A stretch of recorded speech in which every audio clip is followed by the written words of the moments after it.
አምላካችን ኢየሱስ ክርስቶስ ሲሰቀል እኛን ለማዳን ነው። መከራ ሲከፍል እኛን ከመከራ ለማውጣት ነው። ፈተናውን ሁሉ እኛ በፈተና ውስጥ እንዳንኖር ነው። ለዘላለም ለአንዴና ለመጨረሻ ጊዜ ሞትን በራሱ ድል የነሳበት በመስቀሉ የጠላትን ኃይል የሻረበት ቀን ስለሆነ ዛሬ ስናስታውሰው እንኖራለን ማለት ነው። ስርዓቱ አንደኛ ሁሉም በአንድነት ሆነው አምላካቸውን እያመሰገኑ በስግደት ያሳልፋሉ።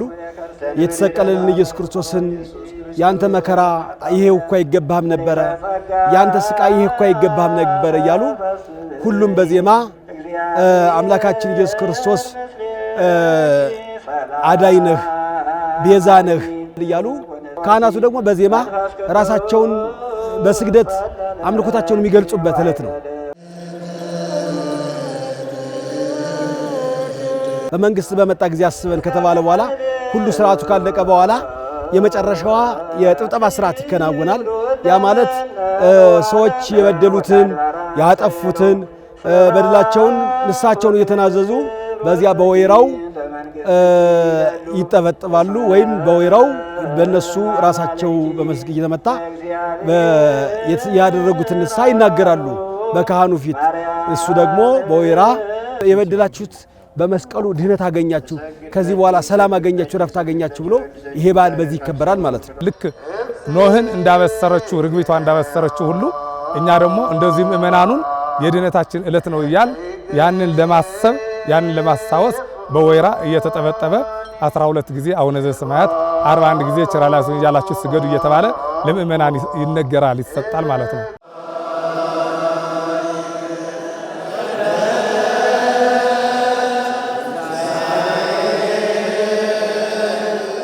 ከክርስቶስ ብዙ ነገሮችን እንማራለን። በተለይ የመጀመሪያው ከሱ የምንማረው ትዕግስትን ነው። ፍቅርን፣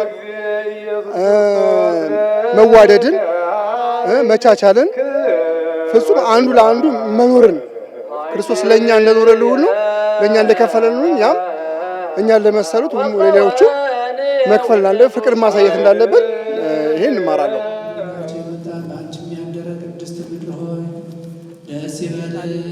ያለንን ነገር ተካፍሎ መብላት፣ በረከት ማድረግ፣ በክብሩ መኖር፣ እግዚአብሔር የሚወደውን ነገር ማድረግ ይህን ይፈልጋል እግዚአብሔር እና ለድሆች መራራት፣ ላጡት ለነጡት በጎ ነገር ማድረግ፣ ትሩፋት ማድረግ ይሄ የሃይማኖታዊ ግዴታም ነው። ሃይማኖቱ የሚያዘን ይህንን ነው።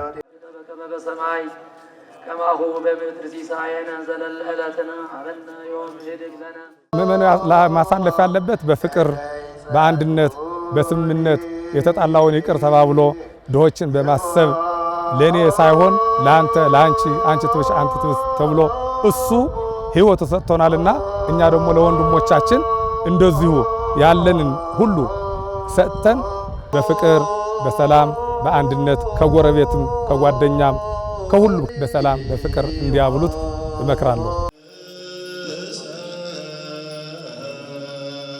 ጌታችን ከመድኃኒታችን ኢየሱስ ክርስቶስ የምንማረው ትምህርት ምንድን ነው?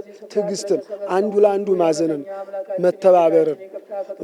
አምላካችን እኮ ራሱ በወንጌል ብሏል፣ የሰው ልጅ ትልቅ ሊሆን ከፈለገ ዝቅ ይበል ይላል። እኔን አምላክህን አከብራለሁ አምላክን እወዳለሁ የሚል ካለ በጎኑ ያለውን ወንድሙን ያክብር ይላል። ስለዚህ በዚህ ዓለም ስንኖር እንኳን እንደ ቤተክርስቲያን እንደ ኢትዮጵያ ኦርቶዶክስ ቤተክርስቲያን ሰው በሰዋዊነቱ ብቻ ተከባብሮና ተመሳስሎ ተቻችሎ መኖር እንዳለበት ከክርስቶስ ስቅለት ከክርስቶስ አሁንስ በሕማማቱ በዚህ ሰሞን በቤተክርስቲያን የሚሰራው ከምናደርገው ስርዓት መማሪያችን ነው ማለት ነው።